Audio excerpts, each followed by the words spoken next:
বন্ধুরা, আজকে করবো কলা পাতায় মাছ পাতুরি। এই জন্য এখানে শাটিং মাছ আছে, ভোলা মাছ আছে, আর একটা চেলা মাছ না কি মাছ আছে, 3 রকমের মাছ নিয়েছি। আর এখানে পেঁয়াজ বাটা আর লঙ্কা, শুকনো লঙ্কা বাটা নিয়েছি। আর এখানে একটু আলু কুচিয়ে নিয়েছি, তাতেও পেঁয়াজ বাটা লঙ্কা বাটা।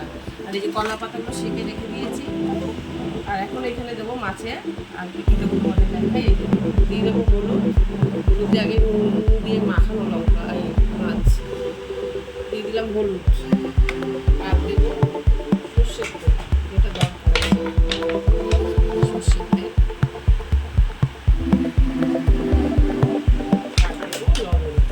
লবণটা অল্প আগে দেওয়া আছে, অল্প করে দিলাম। এবার আমি এগুলো সব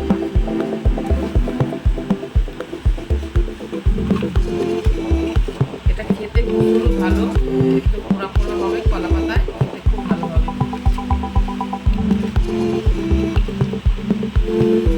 ঝাল ঝাল হবে, ঝাল লাগবে না, এটা ভালো লাগবে।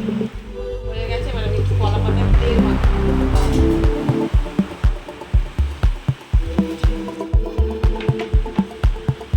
কলা পাতার মধ্যে তেল মাখিয়ে দিচ্ছি, এই কড়াইয়ের মধ্যে করেই বসাবো। একটু ধৈর্য ধরে বন্ধুরা ভিডিওটা দেখো, খুব ভালো লাগবে আশা করি। যারা কলা পাতায় খাওনি তারাও খেয়ে দেখো, ভালো লাগবে। জল ব্যবহার করবো না একদমই।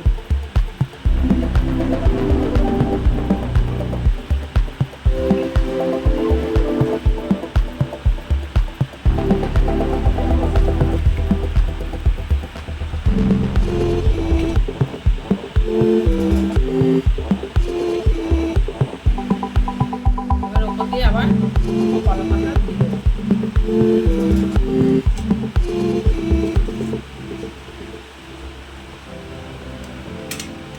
বেশি কলা পাতাই দিয়ে দিলাম,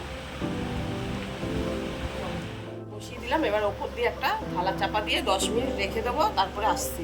10 মিনিট পর ফিরে আসছি। এই যে বন্ধুরা, কি সুন্দর ফুটছে। এটা যেমন টেনে যাবে, কিন্তু পুরো তেল আর গায়ের থেকে যেটা বেরিয়েছে, তাই না? এটা তারপরে আবার উল্টে দেবো পরে। এখন আবার ঢাকা থাক, এটা শুকিয়ে যাবে, তারপরে আসছি আমরা আবার। রেডি হয়ে গেছে, আমি কড়াই থেকে এবার চাটুতে নিয়ে নিয়েছি। এই যে কি সুন্দর হয়েছে, দারুণ হয়েছে।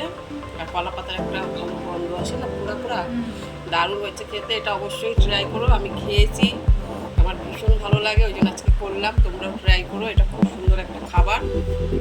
যদি কারো ভালো লাগে অবশ্যই কমেন্ট করে জানাবে।